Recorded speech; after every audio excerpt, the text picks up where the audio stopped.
मेरी बेटी अपनी इस गरीब माँ को नहीं बिसार सकती। माँ चुप हो जाओ, तुम जानती हो ना मैं तुम्हारी आंखों में आंसू नहीं देख सकती। मैं तुम्हें शहर लेके चलूंगी, हम दोनों मिलकर ढूंढेंगे तानी को। इधर उधर से ले देकर नंदिनी अपनी माँ को गांव से शहर लेकर आ गई। सुलोचना की बूढ़ी आंखें बस किसी भी हाल में तानी को देखना चाहती थी।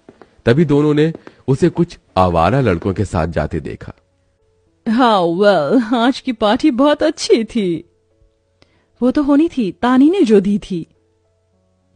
नंदिनी, वो देख तानी। तानी, रुक जा बेटी। सुलोचना नंदिनी का हाथ छुड़ा के जैसे आगे बढ़ी, कमजोर शरीर की वजह से वो जमीन पर गिर गई। तानी, क्या ये दोनों गंवार तुम्हारी माँ और बहन हैं? नेवर, मैं तो इन्हें जानती भी नहीं। ये कहकर तानी अपने बड़े से फ्लैट में चली आई, जहां नंदिनी और उसकी गरीब माँ सादे गांव के लिबास में वहां चले आई। उन्हें देख तानी ने चिढ़कर कहा, तुम दोनों गंवार शहर क्यों आई हो? तुझसे मिलने बहन। जानती हो तानी, माँ ने तुम्हें कितना याद किया। तुमने ना हमारा फोन उठाया और ना ही कभी शहर लेने आई। तुम दोनों गंवार को शहर लाकर मुझे अपनी बेइज्जती थोड़ी करानी थी। क्या बताऊंगी मैं जब मेरे दोस्त मुझसे पूछेंगे कि तुम्हारी माँ क्या करती है? तो क्या मैं उनको ये कहूंगी कि मेरी माँ बर्तन मांजने वाली है? मेरी क्या इज्जत रह जाएगी फिर? अपनी शहरी बेटी के इस बात से सुलोचना को बड़ा धक्का लगा। उसकी आंखों से झरझर आंसू बहने लगे। बेटी, तू चाहेगी तो मैं किसी को नहीं बताऊंगी कि मैं गरीब बदनसीब तेरी माँ हूँ। हमें यहाँ रहने दे।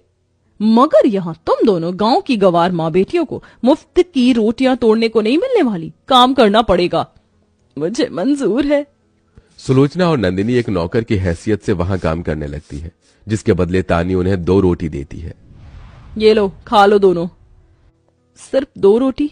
माँ का शरीर पहले ही कितना कमजोर है। ये सोचकर अपने हिस्से की रोटी नंदिनी अपनी माँ को खिला देती है।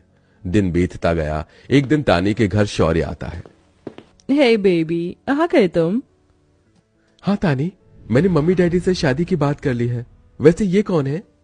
कोई खास नहीं, नौकर समझो इन्हें तुम। दोनों खड़ी क्या हो, दफा हो। बेटा, तुम कुछ चाय पानी लोगे? तानी अपनी माँ और बहन को आंखें दिखाकर भेज देती है और किचन में आकर उन्हें धमकाने लगती है। इधर शौर्य कुछ अलग सोच में होता है। पता नहीं क्यों उन माँ जी की शक्ल तानी से मिलती है। तुम दोनों से मेरी खुशी देखी नहीं जा रही। खबरदार जो शौर्य के सामने खुद को मेरी माँ और बहन बताया। शौर्य इस सच को सुन लेता है। क्या ये तुम्हारी माँ और बहन है? फिर इनके साथ ऐसा बर्ताव क्यों कर रही हो तुम? क्योंकि इन्हें कपड़े लत्ते पहनने का ढंग नहीं और ना ही बोल चाल का। ये कहीं से भी नहीं लगती मेरी माँ और बहन। तानी, मुझे नहीं पता था कि तुम्हारी सोच इतनी छोटी होगी।